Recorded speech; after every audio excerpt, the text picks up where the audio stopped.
پہ لائیو کر. بسم اللہ الرحمن الرحیم.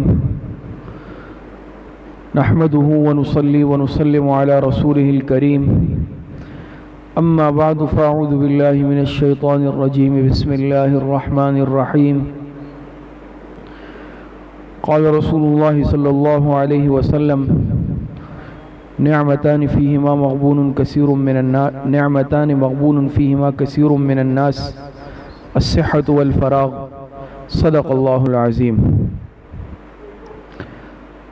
جناب نبی کریم صلی اللہ علیہ وسلم کا ارشاد مبارک ہے کہ دو نعمتیں انسان کے پاس ایسی ہے کہ جس کے متعلق عام طور پر انسان دھوکے میں رہتا ہے، دھوکے کا شکار رہتا ہے. ان دو نعمتوں میں سے ایک نعمت وہ صحت تندرستی کی نعمت ہے، دوسری نعمت وہ فراغت کی نعمت ہے. اور یہ حقیقت ہے کہ جب تک انسان کے پاس اللہ پاک کی دی ہوئی یہ نعمتیں ہوتی ہے، انسان ان نعمتوں کی طرف سے غافل رہتا ہے اور ان نعمتوں کی قدردانی صحیح طور پر نہیں کرتا اور ان کو صحیح طور پر اللہ کی رضا میں استعمال نہیں کرتا. لیکن جب یہ نعمتیں اللہ پاک چھین لیتے ہیں اور انسان ان نعمتوں سے محروم ہو جاتا ہے، پھر صحیح معنوں میں انسان کو ان دونوں نعمتوں کی قدر آتی ہے. تندرستی کی قدر بھی انسان کو آ جاتی ہے اور فراغت کی قدر بھی انسان کو آ جاتی ہے. دوسری بات یہ ہے کہ انسان پر مختلف قسم کے حالات آتے ہیں. قرآن کریم میں اللہ پاک ارشاد فرماتے ہیں: فَإِنَّ مَعَ الْعُسْرِ يُسْرًا إِنَّ مَعَ الْعُسْرِ يُسْرًا. تو انسان کبھی یکسانیت کا ایک جیسے حالات کے ساتھ نہیں چلتا، بلکہ کبھی انسان پر خوشی کے حالات ہوتے ہیں، کبھی انسان پر غم کے حالات ہوتے ہیں، کبھی کشادگی کے حالات ہوتے ہیں، کبھی تنگی کے حالات ہوتے ہیں، کبھی اچھے حالات ہوتے ہیں، کبھی برے حالات ہوتے ہیں. لیکن ایک صاحب ایمان جو ایمان والا ہو اور صحیح معنوں میں صاحب اعمال ہو، وہ ان حالات میں کس طرح اپنی زندگی گزارتا ہے، کس طرح اپنا وقت گزارتا ہے. تو ایک ایمان والا پہلی بات تو یہ ہے کہ اللہ پاک کی رحمت سے کبھی مایوس نہیں ہوتا، چاہے حالات کتنے ہی سخت کیوں نہ آ جائے، حالات کتنے ہی برے پریشان کن کیوں نہ ہو. لیکن ایک صاحب ایمان چونکہ اس کے دل میں ایمان کی نعمت ہوتی ہے، وہ کبھی اللہ پاک کی رحمت سے مایوس نہیں ہوتا، بلکہ وہ ہمیشہ اپنے رب سے پر امید رہتا ہے. اور ایک مومن اور کافر میں فرق بھی یہی ہے کہ ایمان والے کے لیے چونکہ اور حقیقی زندگی وہ آخرت کی زندگی ہے کہ اگر یہ عارضی دنیا یا عارضی زندگی ختم بھی ہو جائے، لیکن ہمارا ایمان ہے کہ اس کے بعد ایک اور دنیا ہے جو ہمیشہ والی ہے، جس میں انسان ہمیشہ رہے گا. تو آخرت کی نعمتیں ایک ایمان والے کے سامنے ہوتی ہے اور وہ ہمیشہ اپنے رب کے ساتھ یعنی پر امید رہتا ہے، چاہے جیسے بھی حالات ہو. جیسے موجودہ اس وقت پوری دنیا کی صورتحال وبا کی وجہ سے متاثر ہے اور سب پریشان ہے، اور دنیا کے ایک بہت بڑے حصے کو اس وبا نے اپنی لپیٹ میں لے رکھا ہے. اب اس صورتحال میں ایک ایمان والے کا کیا طرز عمل ہو، کیا طرز زندگی ہو. تو یہ بات یاد رکھ لیں کہ حالات کا آنا، ان امراض کا آنا، ان وباؤں کا آنا، یہ اللہ پاک کے حکم سے ہے. اللہ پاک کے حکم کو کوئی ٹال نہیں سکتا، اللہ پاک کی مرضی کو کوئی رد نہیں کر سکتا. جو کام اللہ پاک کرنے کا ارادہ فرما لے اس میں کوئی دخل اندازی نہیں کر سکتا. یہ بات تو طے ہے. اللہ پاک قادر مطلق ہے اور مالک حقیقی ہے. لیکن ایک صاحب ایمان بحیثیت مومن کے اس حالات میں اس کے لیے کیا تعلیمات ہے، اور وہ ان حالات میں کیسا طرز زندگی اختیار کرے۔ یہ تو حقیقت ہے کہ یہ وبا، یہ معاملات، یہ ہمارے اختیار میں نہیں ہے، تو جو چیز غیر اختیاری ہو انسان اس میں کچھ کر تو نہیں سکتا، لیکن بحیثیت مومن کے انسان توکل، تدبیر دونوں اختیار کرتا ہے۔ توکل اور بھروسہ صاحب ایمان اور مومن اللہ پاک کی ذات پر کرتا ہے، جیسے ہمارا ایمان ہے کہ ہم اللہ پاک کی طرف سے ہے، تقدیر جو بھی ہو، جو اللہ پاک کی طرف سے مقدر ہوتا ہے وہی ہو کر رہتا ہے، تو ایک صاحب ایمان تقدیر پر بھی ایمان رکھتا ہے، جیسے آمنت باللہ و ملائکتہ و کتبہ و رسلہ والیوم الآخر والقدر خیرہ و شرہ من اللہ تعالی۔ یہ ہمارا عقیدہ ہے، یہ ہمارا ایمان ہے کہ تقدیر چاہے اچھی ہو یا بری ہو، جو اللہ پاک نے مقدر میں لکھا ہے وہی ہو کر رہتا ہے، اور ہمارا اس پر ایمان ہے۔ تو جو اس وقت ہمارے سامنے موجودہ حالات ہیں اور یہ جو صورتحال ہے، یہ من جانب اللہ ہے، یہ اللہ پاک کی طرف سے ہے، نہ اس کے ساتھ ہم لڑ سکتے ہیں اور نہ اس کو ہم ٹلا سکتے ہیں، ہاں جب اللہ پاک چاہے۔ تو تقدیر پر تو ہم سب کا ایمان ہے اور ہم ایمان رکھتے ہیں، لیکن اس کے ساتھ ساتھ کہ انسان توکل بھی اللہ پاک کی ذات پر ہو اور ساتھ میں تدبیر بھی کرے۔ ایک صاحب ایمان اللہ پاک پر توکل بھی کرتا ہے، اعتماد بھی رکھتا ہے کہ سب کچھ اللہ پاک کی ذات سے ہوتا ہے۔ اگر بیماری لگنی ہے اللہ پاک چاہیں گے تو لگے گی، اللہ پاک نہیں چاہیں گے کبھی نہیں لگ سکتی، یہ ہمارا عقیدہ اور ایمان ہے۔ لیکن اس کے ساتھ ساتھ احتیاط اور تدبیر یہ بھی ہمارے ایمان کا حصہ ہے، اور ایک ایمان والے کے لیے تعلیمات ہے کہ اس صورتحال میں جو اسباب کے درجے میں اس سے یعنی تدبیر ہو سکے اور جو وسائل ذرائع اس کے پاس ہو اس کو بھی انسان اختیار کر لے۔ بخاری شریف کی روایت ہے اس میں، اور تفصیلی روایت ہے کہ حضرت عمر رضی اللہ تعالی عنہ لشکر کو لے کر غالباً شام کی طرف گئے۔ جب وہاں قریب پہنچے تو معلوم ہوا کہ اس ملک میں وبا پھیلی ہوئی ہے، اور اس وبا نے لوگوں کو اپنی لپیٹ میں لیا ہے، جس کی وجہ سے انسان موت کے منہ میں چلے جاتا تھا۔ سرحد پر پہنچ کر حضرت عمر رضی اللہ تعالی عنہ نے اپنے لشکر کو روک لیا اور صحابہ اکرام سے مشورہ لینے لگے اس صورت میں کیا کیا جائے، آیا اس وبا کی لپیٹ میں آئے ہوئے ملک میں اندر داخل ہو جائیں یا واپس ہو جائیں۔ تو حضرت عمر رضی اللہ تعالی عنہ نے مختلف صحابہ سے مشورہ لیا، مہاجرین کو بلایا، پھر انصار کو بلایا، اسی طرح مختلف صحابہ کو بلایا، مختلف رائے سامنے آئی۔ بعض حضرات کی رائے یہ آئی کہ اس ہلاکت میں اپنے آپ کو ڈالنا مناسب نہیں ہے، بڑے بڑے صحابہ موجود ہیں، لہٰذا لشکر کو واپس کیا جائے۔ بعض حضرات نے کہا کہ جانا چاہیے۔ بہرحال کوئی فیصلہ بھی نہیں ہوا تھا کہ اتنے میں حضرت عبد الرحمن ابن عوف رضی اللہ تعالی عنہ جو کسی ضرورت سے تشریف لے گئے تھے، وہ تشریف لائے اور معاملہ پوچھا۔ حضرت عمر رضی اللہ تعالی عنہ کے پاس آئے اور عرض کیا کہ اس معاملے میں میرے پاس ایک حدیث موجود ہے کہ جب ایسی صورتحال پیش آئے کیا کرنا چاہیے۔ میں نے آپ علیہ السلام سے حدیث سنی۔ حضرت عمر رضی اللہ تعالی عنہ نے فرمایا کہ آپ بتائیے ہمیں۔ تو حضرت عبد الرحمن ابن عوف رضی اللہ تعالی عنہ نے عرض کیا کہ میں نے آپ علیہ السلام سے سنا ہے اس طرح کہ جس ملک میں، جس علاقے میں وبائی مرض آ جائے تو اگر کوئی باہر ہے تو وہ اس شہر میں، اس علاقے میں داخل نہ ہو اندر، اور جو پہلے سے اس علاقے شہر میں موجود ہیں تو وہ اس سے راہ فرار اختیار نہ کرے، بھاگے نہیں۔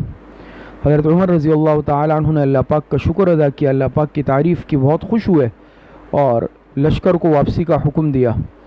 اس موقع پر حضرت ابو عبیدہ ابن الجراح رضی اللہ تعالی عنہ نے عرض کیا کہ حضرت عمر سے کہ کیا آپ موت سے بھاگ رہے ہیں؟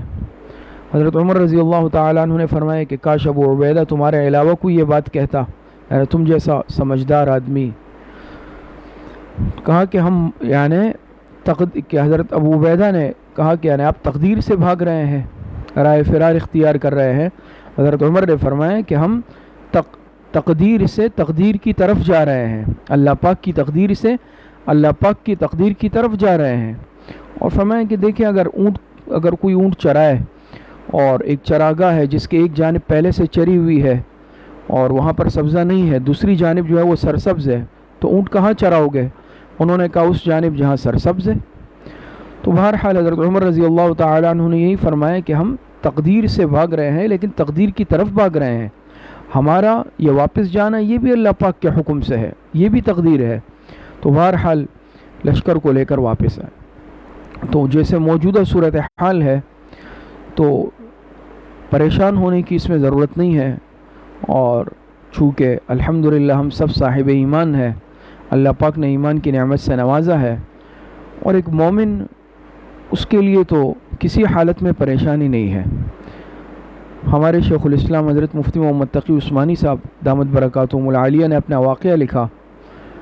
فرماتے ہیں کہ جب میرے والد محترم حضرت مفتی محمد شفیع صاحب رحمۃ اللہ علیہ کا انتقال ہوا تو بہت زیادہ صدمہ تھا, حد سے زیادہ, جو یعنی برداشت سے بھی باہر تھا, تو چین نہیں آ رہا تھا. میں نے اپنے شیخ حضرت ڈاکٹر عبدالحی عارفی رحمۃ اللہ علیہ کو خط لکھا کہ اس طرح صدمہ ہے اور دل بہت زیادہ بے چین ہے.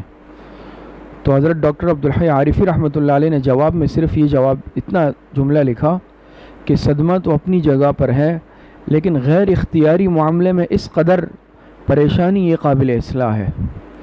فرمایا یہ جملہ جب میں نے پڑھا تو بہت زیادہ اطمینان اور تسلی ہو گئی, جیسے کسی نے زخم پر مرہم رکھ دیا ہو. کتنا قیمتی جملہ حضرت ڈاکٹر عبدالحی عارفی رحمۃ اللہ علیہ نے لکھا کہ صدمہ اپنی جگہ, صدمہ انسان کو ہوتا ہے, پریشانی آئے, مصیبت آئے, جدائیگی آ جائے, لیکن غیر اختیاری امور میں اس قدر پریشانی. فرمایا ایک چیز جب انسان کے اختیار میں ہی نہیں ہے, اب ظاہری بات ہے کسی رشتہ دار کا انتقال ہو جانا, جدائیگی آنا, حالیوں کا آنا, اور موجودہ جو صورتحال ہے یہ سب اللہ پاک کی طرف سے, یہ تو ہمارے اختیار میں نہیں ہے. تو غیر اختیاری امور پر اتنا زیادہ پریشان ہونا, بے چین ہونا, فرمایا یہ مناسب نہیں ہے, کیونکہ اللہ پاک کی تقدیر پر تو صاحب ایمان راضی رہتا ہے. جو فیصلہ بھی ہو وہ اللہ پاک کی طرف سے ہوتا ہے. اور اسی طرح حضرت مفتی محمد تقی عثمانی صاحب دامت برکاتہم العالیہ فرماتے ہیں کہ ایک مرتبہ میں نے اپنے دوسرے شیخ حضرت مولانا مسیح اللہ خان صاحب رحمۃ اللہ علیہ کو خط لکھا کہ حضرت فلاں معاملے کی وجہ سے میں بہت پریشان ہوں, کوئی معاملہ ہوگا. تو حضرت مولانا مسیح اللہ خان صاحب رحمۃ اللہ علیہ نے جواب میں لکھا کہ ایک ایمان والے کا پریشانی سے کیا تعلق, اللہ پاک سے, جس کا اللہ پاک سے تعلق مضبوط ہو اس کو پریشانی سے کیا واسطہ. بس یہ جملہ لکھا, یعنی اللہ پاک سے جو اپنا تعلق جوڑ لے اور وہ پریشان ہو جائے, یہ نہیں ہو سکتا کبھی بھی. تو معلوم ہوا کہ اگر پریشانی ہے تو اللہ پاک سے تعلق میں کمی ہے, لیکن اللہ پاک سے تعلق مضبوط ہو جائے اور پھر انسان پریشان ہو, یہ کبھی نہیں ہو سکتا. تو ہم سب اس حالات میں ایک تو اللہ پاک سے اپنے تعلق کو مضبوطی کے ساتھ جوڑ لیں, اللہ پاک سے اپنا تعلق مضبوط کر لیں. کسی کا تعلق کمزور ہے اور اعمال میں کمزور ہے تو اللہ پاک کو راضی کر لے, اللہ پاک سے اپنے تعلقات کو مضبوط کر لیں. تو جیسے میں نے عرض کیا کہ ایک ایمان والا کبھی مایوس نہیں ہوتا. مایوسی تو مومنین کے لیے, ایمان والوں کے لیے, مسلمانوں کے لیے ہے ہی نہیں. دنیا میں بھی انسان رہے اللہ پاک کو راضی کر کے رکھے اور خوشحالی والی زندگی اللہ پاک عطا فرماتے ہیں. اور ایک ایمان والا اگر ایمان سلامت لے کر دنیا سے جائے, قبر میں بھی اور آخرت میں بھی اس کے لیے راحت اور سکون ہے. تو ایمان والا تو کبھی خسارے میں نہیں رہتا. اور اب موجودہ حالات میں آخری بات یہ ہے کہ کیا لایا عمل اختیار کیا جائے. تو جیسا میں نے ابھی عرض کیا کہ یہ حالات چونکہ ہمارے اختیار میں نہیں ہے, سب کچھ اللہ پاک کی مرضی سے ہوتا ہے. ایک بزرگ کے متعلق آتا ہے کہ ان سے کسی نے پوچھا کیا حال احوال ہے, کیسے گزر رہی ہے. تو انہوں نے عجیب جواب دیا, کہا کہ اس شخص کا حال کیا پوچھتے ہو کہ دنیا میں سب کچھ, یعنی جس کی مرضی سے دنیا میں سب کچھ ہو رہا ہے تو اس کا حال کیا پوچھتے ہو, تو خوشحال ہی ہوگا. تو پوچھنے والا حیران ہوا, حضرت یہ کیسے ہو سکتا ہے کہ دنیا میں سب کچھ آپ کی مرضی سے, یہ تو انبیاء کو بھی مقام حاصل نہیں ہے کہ دنیا میں سب کچھ ان کی مرضی سے, دنیا میں تو اللہ پاک کی مرضی چلتی ہے, پھر آپ کی اس بات کا کیا مطلب ہے. تو انہوں نے کہا بھائی بات سمجھ لو, اصل بات یہ ہے کہ میں نے اپنی مرضی کو اللہ پاک کی مرضی کے تابع کر دیا ہے. میری اپنی کوئی مرضی نہیں, میری اپنی کوئی ذات نہیں, میری ذات کی کوئی حقیقت اور حیثیت نہیں ہے, بلکہ میں نے اپنی مرضی کو اللہ پاک کی مرضی میں فنا کر دیا ہے. جو اللہ پاک چاہے میں اس پر راضی ہوں. مرضی مولا ازہم اولا، تو میں اللہ پاک کی مرضی میں راضی ہوں، جو اللہ پاک چاہتے ہیں میں اس پر راضی ہوں، یہ مطلب ہے اس کا۔ تو بہرحال انسان پر جو بھی حال آتا ہے وہ اللہ پاک کی مرضی سے ہوتے ہیں، لیکن ہمارے لیے اس میں کیا طرز عمل ہو، تو سب سے پہلے اور بنیادی چیز چند باتوں کا ہم اہتمام کر لیں، تو اللہ پاک کی ذات سے امید ہے انشاءاللہ کہ یہ جو موجودہ آزمائش ہے، یہ حالات ہے، انشاءاللہ اللہ پاک بہت عافیت والا معاملہ فرمائیں گے۔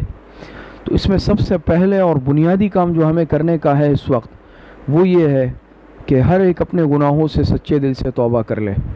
جو بھی گناہ کیے ہیں یا جن گناہوں میں مبتلا ہے، چھوٹے گناہ ہے، بڑے گناہ ہے، مخفی گناہ ہے، ظاہری گناہ ہے، کسی بھی قسم کے گناہ ہے یا اللہ پاک کی ناراضگی نافرمانی والے کام کیے ہیں یا کر رہے ہیں، فوراً اس سے رک جائیں اور سابقہ پر توبہ کریں، اللہ پاک کو راضی کر لیں، اللہ پاک سے معافی مانگ لیں، توبہ استغفار کریں۔ اور استغفار کی بڑی برکات ہے، اللہ پاک کی ذات معاف فرما دیتی ہے۔ تو سب سے پہلے انسان ہم توبہ استغفار کا اہتمام کریں اور گناہوں سے رک جائیں۔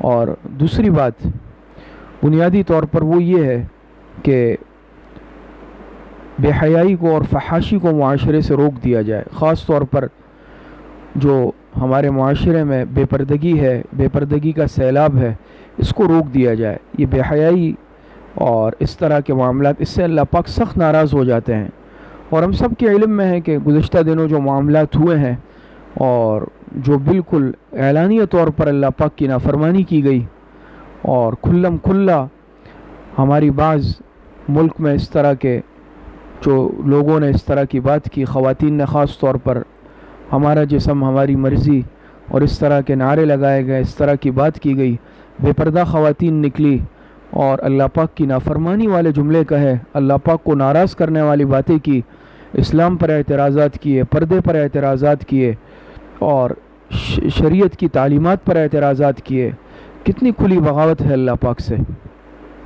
تو بنیادی ضرورت ہے کہ اس چیز کو بالکل ختم کر دیا جائے، اللہ پاک کی بغاوت کو، اللہ پاک کے ناراض کرنے والے کاموں کو، بے حیائی کو، فحاشی کو اس معاشرے سے ختم کر دیا جائے۔ تو یہ چیز اللہ پاک کو غصہ دلاتی ہے، اللہ پاک کو ناراض کرتی ہے۔ اس دن میں ایک بیان سن رہا تھا، ایک بہت بڑے عالم ہے پاکستان کے، اور انہوں نے بہت عجیب باتیں کی۔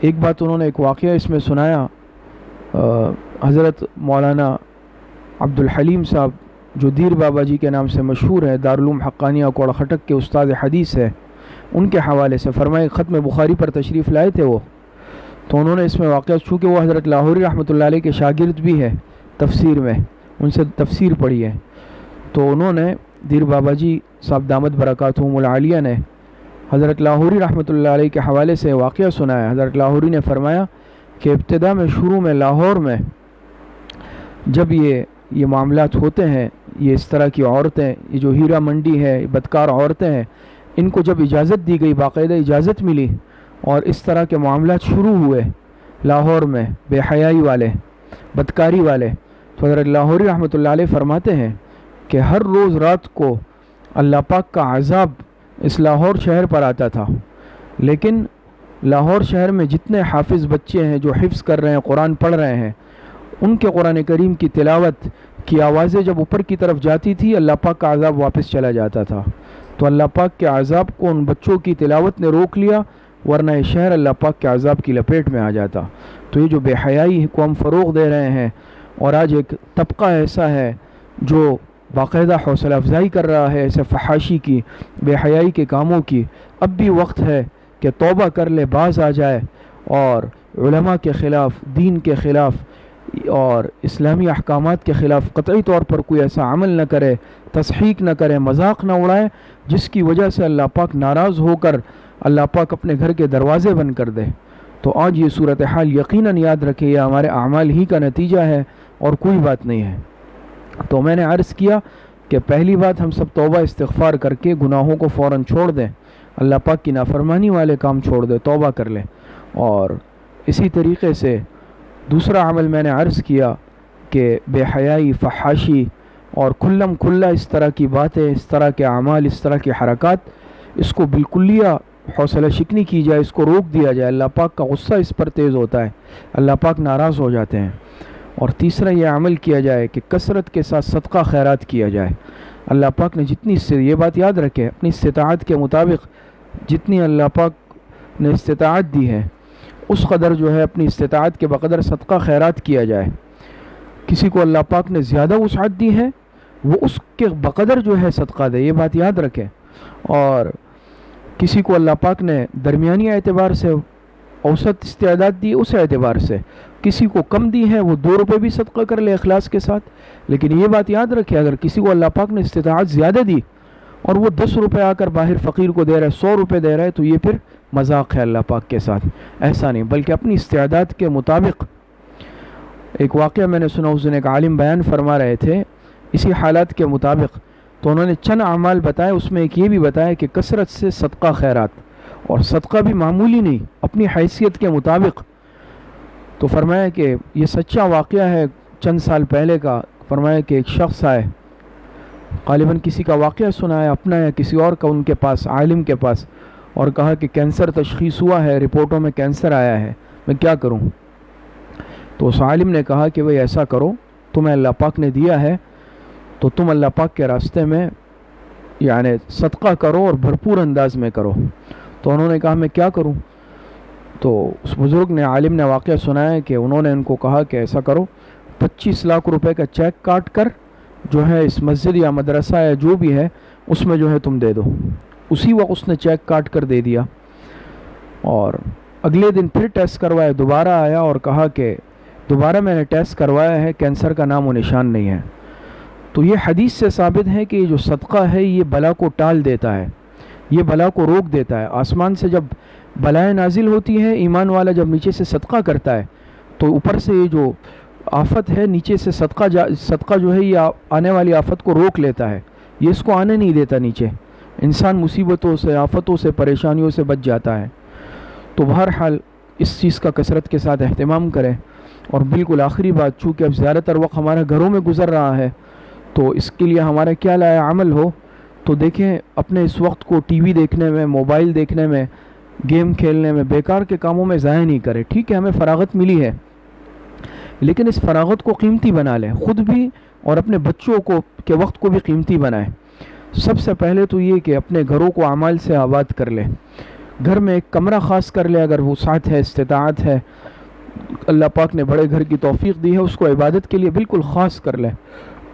وہاں پر کوئی نہ کوئی فرد ایسا ہو جو ہر وقت تلاوت کرتا رہے، وہ کر لے، پھر دوسرا آ جائے وہ کرے، نوافل پڑھے، چاشت، اشراق، اوابین، تہجد کی نمازوں کی پابندی کریں، فرض نمازوں کی پابندی کریں، تلاوت کثرت کے ساتھ کر لیں، اور کوشش کر لیں بالکل اگر فارغ ہے قرآن کریم کی صورت حفظ کرنی شروع کر دیں، انشاءاللہ کچھ وقت میں اچھا خاصا قرآن کریم کا حصہ حفظ ہو جائے گا۔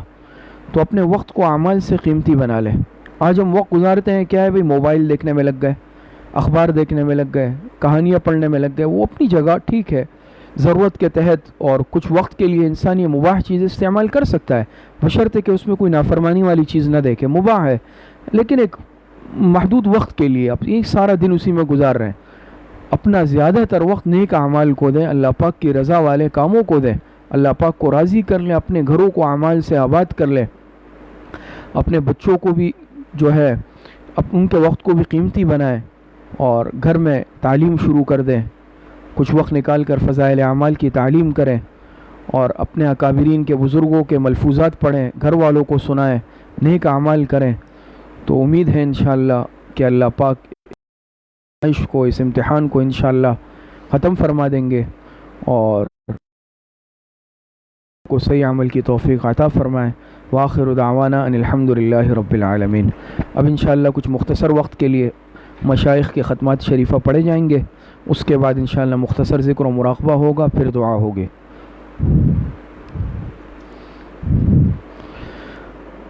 بسم اللہ الرحمن الرحیم، الحمدللہ رب العالمین والعاقبۃ للمتقین والصلاة والسلام علی خیر خلقہ محمد وآلہ واصحابہ اجمعین۔ تمام حضرات ایک مرتبہ درود شریف پڑھ لیں۔ اللہم صلی علی محمد وعلی آل محمد کما صلیت علی ابراہیم وعلی آل ابراہیم انک حمید مجید۔ اللهم بارك على محمد وعلى آل محمد كما باركت على إبراهيم وعلى آل إبراهيم إنك حميد مجيد. ایک مرتبہ سورہ فاتحہ پڑھ لیں. بسم اللہ الرحمن الرحیم الحمد للہ رب العالمین الرحمن الرحیم مالک یوم الدین ایاک نعبد و ایاک نستعین اهدنا الصراط المستقیم صراط الذین أنعمت عليهم. ایک مرتبہ درود شریف پڑھ لیں. اللهم صل على محمد وعلى آل محمد كما صليت على إبراهيم وعلى آل إبراهيم إنك حميد مجيد. اللهم بارك على محمد وعلى آل محمد كما باركت على إبراهيم وعلى آل إبراهيم إنك حميد مجيد. ایک مرتبہ سورہ الم نشرح پڑھ لیں. بسم اللہ الرحمن الرحیم الم نشرح لك صدرك ووضعنا عنك وزرك الذي أنقض ظهرك ورفعنا لك ذكرك فإن مع العسر يسرا إن مع العسر يسرا فإذا فرغت فانصب وإلى ربك فارغب. ایک مرتبہ سورہ اخلاص پڑھ لیں. بسم اللہ الرحمن الرحیم قل هو اللہ احد اللہ الصمد لم یلد ولم یولد ولم یکن له کفوا احد. ایک مرتبہ سورہ فاتحہ پڑھ لیں. بسم اللہ الرحمن الرحیم الحمد للہ رب العالمین الرحمن الرحیم مالک یوم الدین ایاک نعبد و ایاک نستعین اهدنا الصراط المستقیم. ایک مرتبہ درود شریف پڑھ لیں. اللهم صل على محمد وعلى آل محمد كما صليت على إبراهيم وعلى آل إبراهيم إنك حميد مجيد. اللهم بارك على محمد وعلى آل محمد وعلى آل محمد. 7 مرتبہ پڑھے. اللهم يا قاضي الحاجات اللهم يا قاضي الحاجات.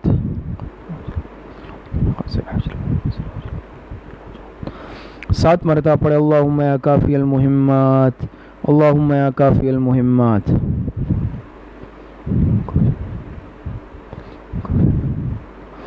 7 مرتبہ پڑھے. اللهم يا دافع البلیات اللهم يا دافع البلیات.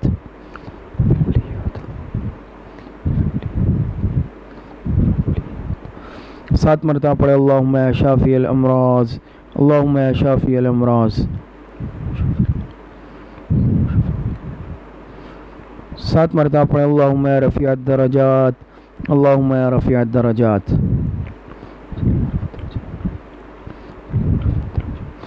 7 مرتبہ پڑھے. اللهم يا مجيب الدعوات اللهم يا مجيب الدعوات.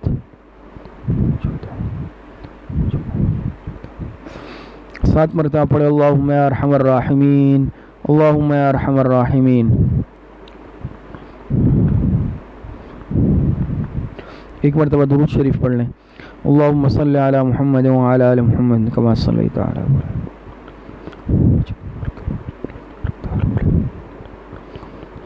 3 مرتبہ پڑھے. حسبنا اللہ ونعم الوکیل حسبنا اللہ ونعم الوکیل. ایک مرتبہ درود شریف پڑھ لیں. اللهم صل على محمد وعلى آل محمد كما صليت على إبراهيم.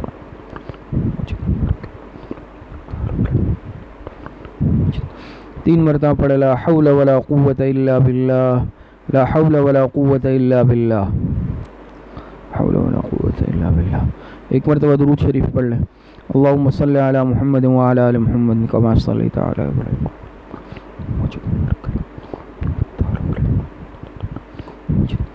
3 مرتبہ پڑھے. والله ذو فضل على المؤمنين والله ذو فضل على المؤمنين الله ذو فضل على المؤمنين. ایک مرتبہ درود شریف پڑھ لیں. اللهم صل على محمد وعلى آل محمد كما صليت على إبراهيم.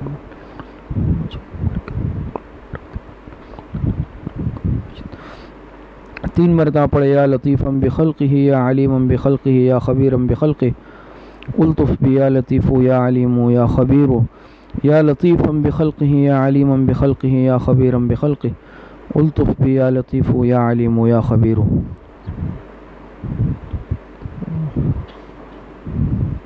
ایک مرتبہ درود شریف پڑھ لیں. اللهم صل على محمد وعلى آل محمد كما صليت على إبراهيم.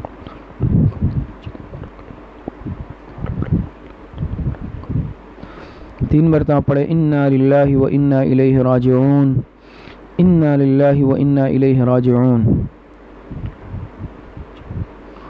ایک مرتبہ درود شریف پڑھ لیں. اللهم صل على محمد وعلى آل محمد كما صليت على إبراهيم.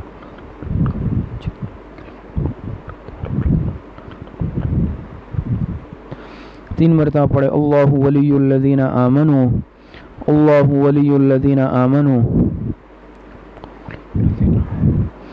ایک مرتبہ درود شریف پڑھ لیں. اللهم صل على محمد وعلى آل محمد كما صليت على.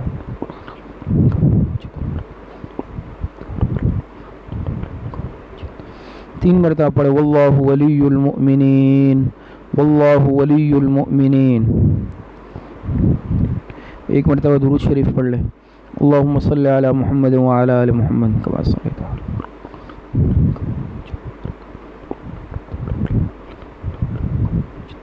3 مرتبہ پڑھے رب اغفر وارحم وانت خیر الراحمین، رب اغفر وارحم وانت خیر الراحمین۔ 1 مرتبہ درود شریف پڑھ لیں، اللہم صلی علی محمد وعلی آل محمد کما صلیت علی ابراہیم انک حمید مجید۔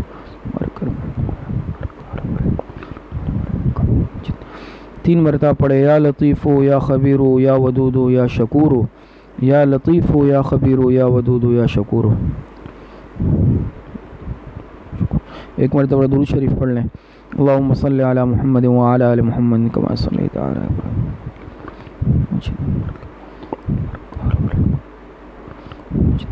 3 مرتبہ پڑھے واعف عنا واغفر لنا وارحمنا انت مولانا فانصرنا علی القوم الکافرین، واعف عنا واغفر لنا وارحمنا انت مولانا فانصرنا علی القوم الکافرین۔ 1 مرتبہ درود شریف پڑھ لیں، اللہم صلی علی محمد وعلی آل محمد کما صلیت علی ابراہیم حمید مجید، اللہم بارک علی محمد وعلی آل محمد کما بارکت علی ابراہیم وعلی آل ابراہیم حمید مجید۔ یہ جتنے ختمات شریفہ پڑھے گئے ہیں ان کا ایصال ثواب ہم جناب رسول اللہ صلی اللہ علیہ وسلم کو کی روح مبارکہ کو آپ کے قبر مبارک میں، اور جناب رسول اللہ صلی اللہ علیہ وسلم کی روح مبارکہ کے واسطے سے تمام صحابہ اکرام خصوصاً خلفائے راشدین، تابعین، تبع تابعین، اس امت کے محدثین، مفسرین، فقہاء، مجتہدین، ائمہ اربعہ اور سلاسل اربعہ سلسلہ نقشبندیہ، چشتیہ، قادریہ، سہروردیہ کے مشائخ کو، اپنے تمام اساتذہ کرام، مشائخ، دوست، احباب، والدین کو، خصوصاً اپنے حضرت والد صاحب رحمۃ اللہ علیہ کو اس کا ایصال ثواب کرتے ہیں۔ اللہ پاک تمام حضرات کو کامل درجے میں اس کا ثواب عطا فرمائے۔ اب مختصر انشاءاللہ ذکر و مراقبہ کریں گے۔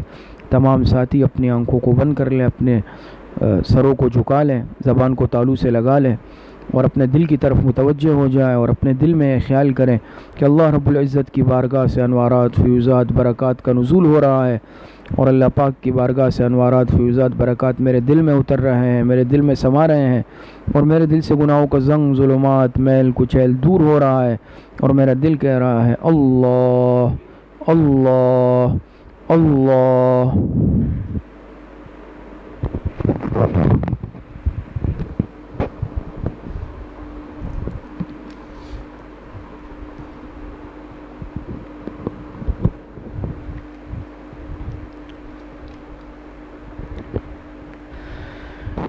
چمن میں ہوں مگر آہے بیابانی نہیں جاتی،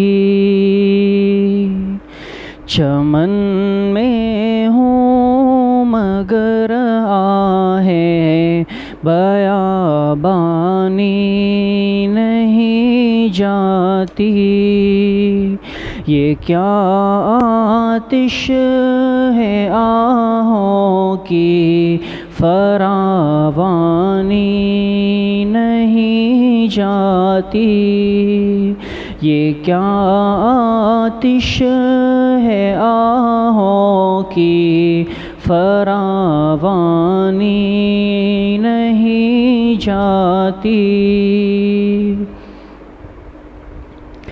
خرد کہتی ہے باتیں مختصر کر ان سے نادان، خرد کہتی ہے باتیں مختصر کر ان سے نادان، محبت کی مگر تمہی دے طولانی نہیں جاتی، محبت کی مگر تمہی دے طولانی نہیں جاتی، یہ کیا آتش ہے آہوں کی فراوانی نہیں جاتی، نہیں کرتا ہے صدق دل سے توبہ جو گناہوں سے، نہیں کرتا ہے صدق دل سے توبہ جو گناہوں سے، کسی بھی حال میں اس کی پریشانی نہیں جاتی، چمن میں ہوں مگر آہیں بیابانی نہیں جاتی،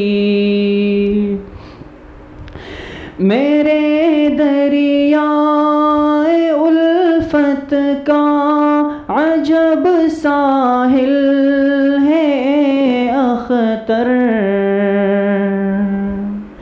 میرے دریائے الفت کا عجب ساحل ہے اختر، کہ ساحل پر بھی ان موجوں کی طغیانی نہیں جاتی، کہ ساحل پر بھی ان موجوں کی طغیانی نہیں جاتی، یہ کیا آتش ہے آہوں کی فراوانی نہیں جاتی، چمن میں ہوں مگر آہیں بیابانی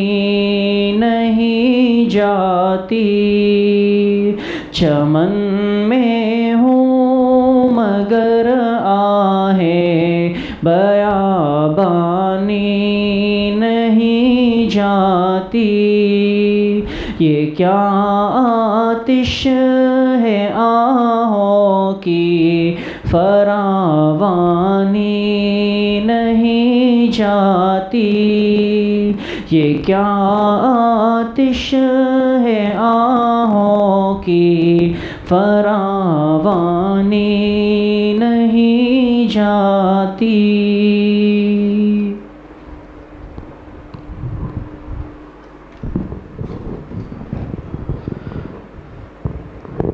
دعا فرما لیں۔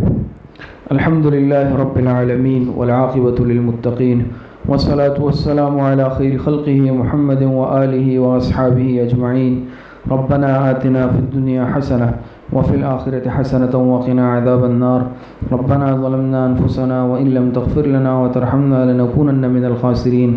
اے اللہ ہمارے صغیرہ کبیرہ ظاہراً باطناً چھوٹے بڑے ہر طرح کے گناہوں کو معاف فرما دے۔ اے اللہ جتنی لغزشیں کوتاہیاں ہوئی ہیں گناہ ہوئے ہیں توبہ تائب ہوتے ہیں، اے اللہ ہماری توبہ کو قبول فرما لے۔ اے اللہ ہم سے راضی ہو جا۔ اے اللہ اس وقت ملک میں بلکہ پورے عالم میں جو صورتحال ہے آپ کی ناراضگی ہے، اے اللہ ہم توبہ کرتے ہیں، اللہ اپنی ناراضگی کو ختم فرما دے۔ اے اللہ اس وبا کو، اس بیماری کو امت مسلمہ سے دور فرما دے۔ اے اللہ دوبارہ سے پورے عالم کی رونقوں کو بحال فرما دے، اور اے اللہ دوبارہ سے اطمینان، سکون، راحت والا ماحول پیدا فرما دے۔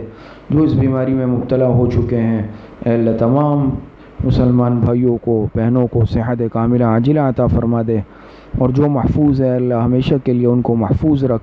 اے اللہ ہم سب کو، ہم میں سے مرد عورت چھوٹے بڑے جوان بوڑھے سب کو ہمیشہ کے لیے، آئندہ کے لیے بھی ہر قسم کے بیماری سے، پریشانی سے، وبا سے، مرض سے ہم سب کی حفاظت فرما دے۔ جتنے بیمار ہیں گھروں میں، اسپتالوں میں، جسمانی بیمار ہے، روحانی بیمار ہے، اللہ سب کو صحت کاملہ عاجلہ عطا فرما دے۔ جتنے اموات المؤمنین دنیا سے جا چکے ہیں اللہ سب کی مغفرت فرما دے۔ ہماری دعاؤں کو اپنے فضل و کرم سے، فضل و رحمت سے اپنی بارگاہ میں قبول فرما دے۔ وصلی اللہ وسلم علی نبینا محمد و آلہ و اصحابہ اجمعین برحمتک یا ارحم الراحمین۔